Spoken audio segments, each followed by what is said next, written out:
Introducing the new Avenue layering engine for broadcast, live venues, and presentation. Multi-layering key and background transitions are controlled through an amazing, easy-to-use iPad interface. The program and look-ahead preview outputs make it perfect for branding, small master control, fly pack, and central casting. Hi, I'm Phil Kurz with Broadcast Engineering Magazine. Today I'm with Phil Laven.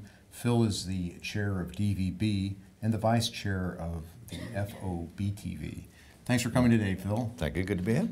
Phil, is FoBTV making progress with its mission, which is to attempt to bring together a unified next generation broadcast television system? Yeah, I think the task that FoBTV is setting itself is a pretty daunting task, and I think there are some people who say, it'll never ever work. There's no possibility of it working. It's just too difficult a task. I think we are making good progress. We've got the system up and running. We've got everybody who matters in the digital world is there. And every day there are more and more people knocking on the door and say, can we join? And the answer, of course, is yes. So it's a difficult task. And it takes a bit of time to get it going. Let's be honest about that. Sure. And I was wondering, maybe you could talk about what your roadmap is for progress. Yeah, I think, first of all, we need to identify the goals, the precise goals that we're looking for. What are we looking to do? Are we looking to deliver ultra-high definition television over terrestrial?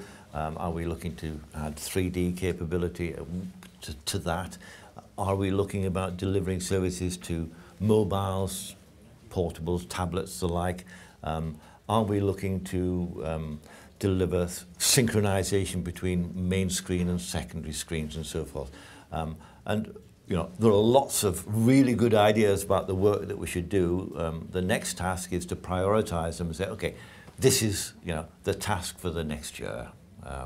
So our roadmap probably envisages by the end of next year we're heading towards conclusion, selection of technologies for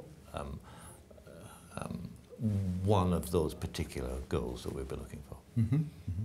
Finally, and you kind of touched on this to begin with, we lived in a world where we had PAL and CCAM and NTSC, and then we have competing digital, maybe not competing, but various digital standards in different parts of the world. Competing digital systems, yes. Okay. Yeah. So why would we think that we'd be able to get past all these differences that have kept us apart previously and come together with a unified broadcast television system? Well, personally, I think that we've been in a pretty messy situation for a long time, and everybody's talked about in the ITU since time immemorial about having global standards, and we've never achieved it.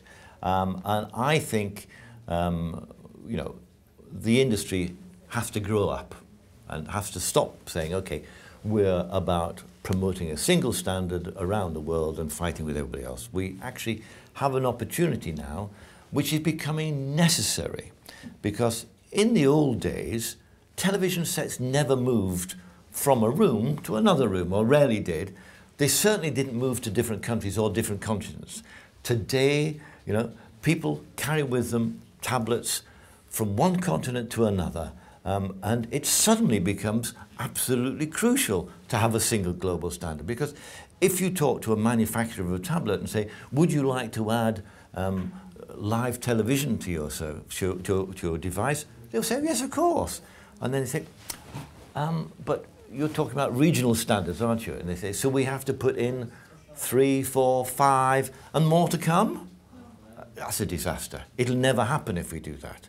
So what we've got to do is to say, forget our differences in the past, try to come forward with a single global standard. And to be honest, I think that the fragmentation of standards that we've had in the analog world, perpetuated in the digital world, have cost consumers and broadcasters and everybody else billions of dollars.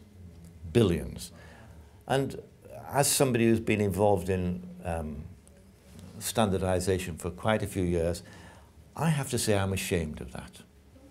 And I think FoBTV is a way to rectify that and say, okay, let's grow up, let's go forward and end up with a single standard. Well, Phil Laven, thanks for coming in and sharing your thoughts. Thanks very much. Okay.